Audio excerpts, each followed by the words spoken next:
Gago si Bongbong Marcos. Gago si Bongbong Marcos. Gago si Bongbong Marcos. 4 na pages lamang po ay 4 times a day si Bongbong Marcos, mga kababayan. Gago si Bongbong Marcos. Gago ang Malacanang. Gago si Claire Castro, mga kababayan. At gago rin yung hindi tumanggap ng impeachment nila Mike Defensor at nila Governor Chavit Singson, ni Atty. Topacio, Atty. Harold. Gago ang hindi tumanggap niyan, mga kababayan. Harap-harapan na ang panggagago sa atin at panggagago sa atin ng administrasyong Bongbong Marcos, mga kababayan.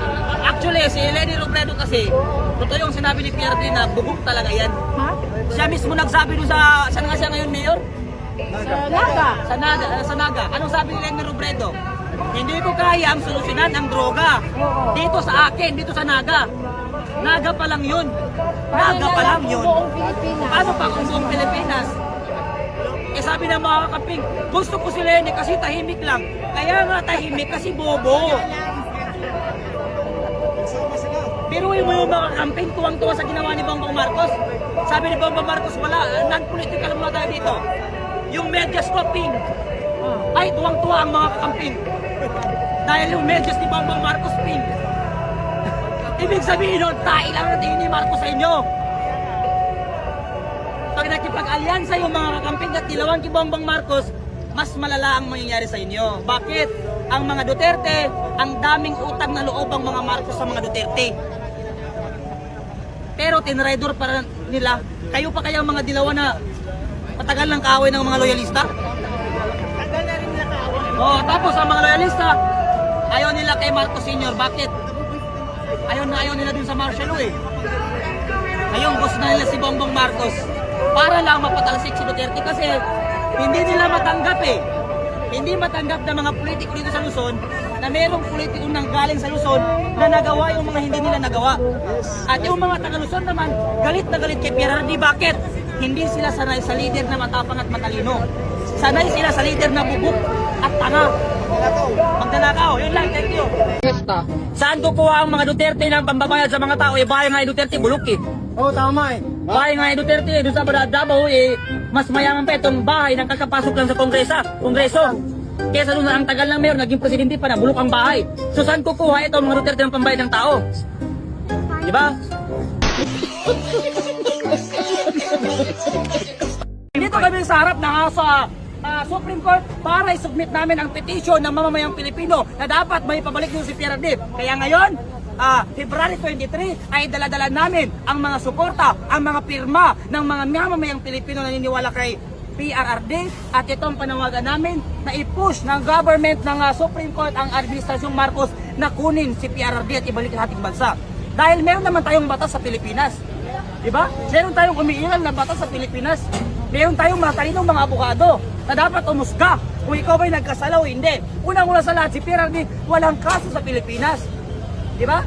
Ilan pong grupo ito at ilan po yung mga pumirma sa petisyon? Marami ang pumirma sa petisyon pero yung dala namin nasa 500,000 ba yun? 100,000 pa lang ang isasubmit namin ngayon. At yes, meron. Pero 100,000 lang muna kasi ito yung first batch. So meron pa kaming second batch, third, fourth, fifth, hanggang sa makuha namin ang lahat ng boto ng mamamayang Pilipino nagmamahal kay PRRD. Ikaw mo din yan. Kung Marcos, tingnan mo, pagkatapos ka namin babasagin, tatapakan ka namin at tutuan ka namin. Hindi, si Park nga tinatanong ko, Park, tama ba yung narinig ko sa'yo?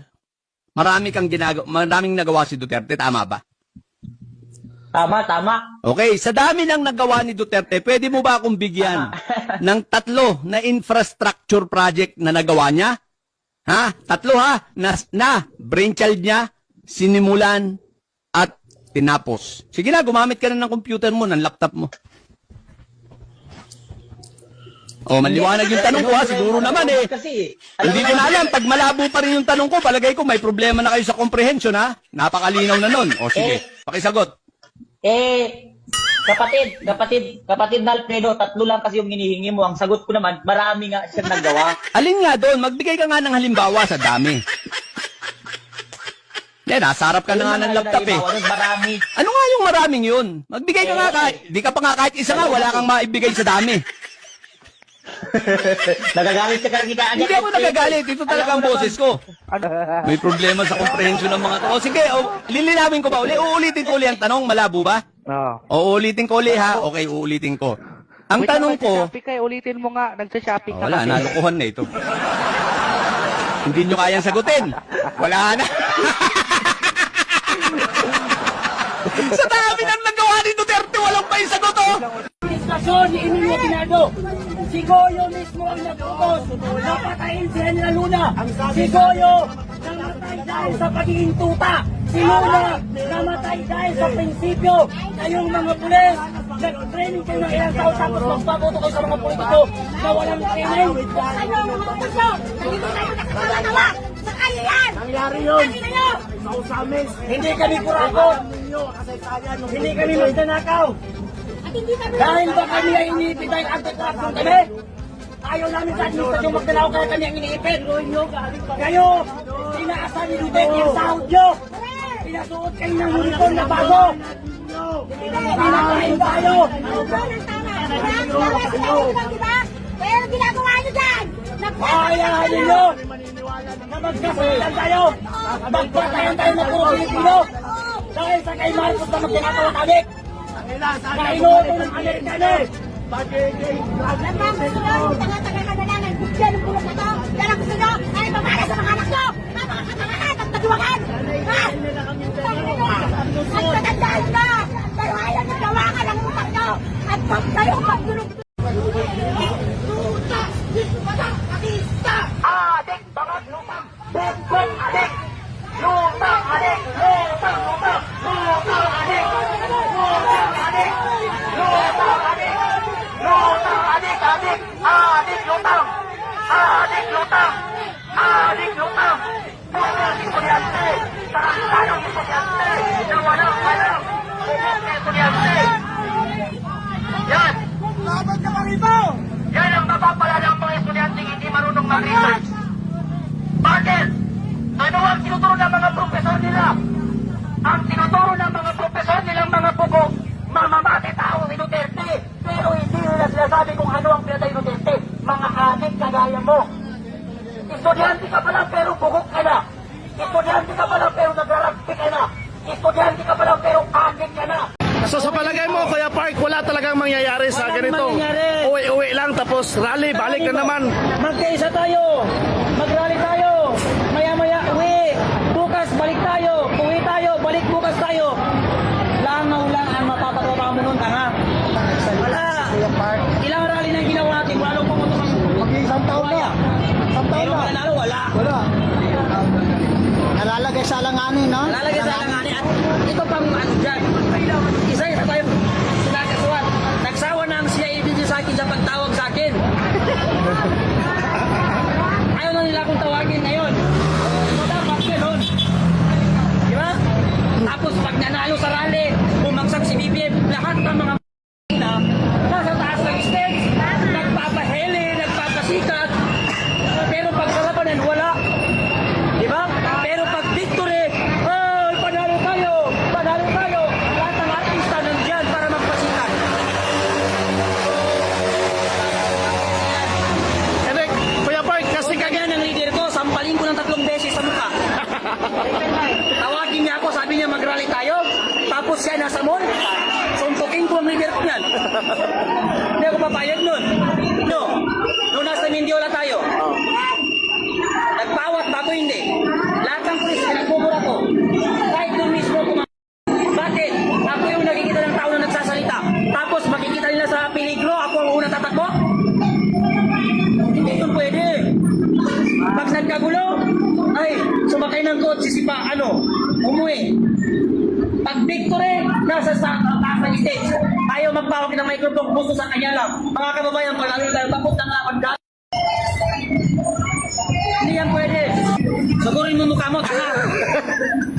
Ano, kami lang susugod, kayo nasa stage? Matutulog? walang tulugan daw, susugod daw. Walang tulugan, tapos ito mga tao, pumunta sa tali. Saan ang organizer? Saan? Saan ang organizer? Sino nagtawag ng rally? Sino nagtawag ng rally? Ganito? O wala. Sinong kawawa? Taong sumusunod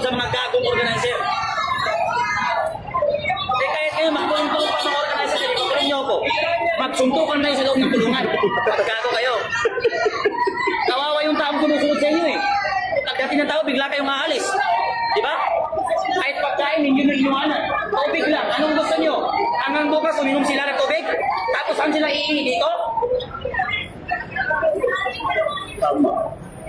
Mag-rally tayo, magkaisa tayo. Andiyan ang pulis, umulis din siya. Iniwan ng tao. Ano masasabi Ano mo yan? dito sa... Isasacrifice mo sila? Di ba? Oh, Kuya Park, ano masasabi mo dito sa mga liwanang vlogger na galing pa ng ibang... Ito, taga Davao. Davao. Taga Davao kasi akala nila meron silang mapunan na video na maganda at talagang labanan. Yes. Eh wala pala, puro bait na muna sa atin. Yes. Wala tayong panalo dito. Wala tayong panalo. Sa mga grupong darating pa po dito na aglo, magparami kayo at sungurin natin si Bongbong. May mga lighter na ba kayo? Meron na ba mga lighter? May lighter na! We have an update tungkol sa DDS Lighter Sunog Boy, isa sa mga di umano'y nag-incite sa protest noong Setyembre 21 na nauwi sa kaguluhan o riot sa Recto Mendiola area. Handa na ba kayo ako? Handa na rin ako! Isang subpina ang inisyu laban sa kanya ng PNP Criminal Investigation and Detection Group o CIDG. Dito rin natin nalaman ang buong pangalan ng nasabing DDS provocateur na si Park Alamada Pangaliwan. Sa isang viral video, makikitang nagtatanong si Pangaliwan kung may lighter na ba ang mga kasama niyang DDS sa protest sa Liwasang Bonifacio, sabay sigaw ng panawagang lulusubin daw nila si PBBM. Sungurin natin!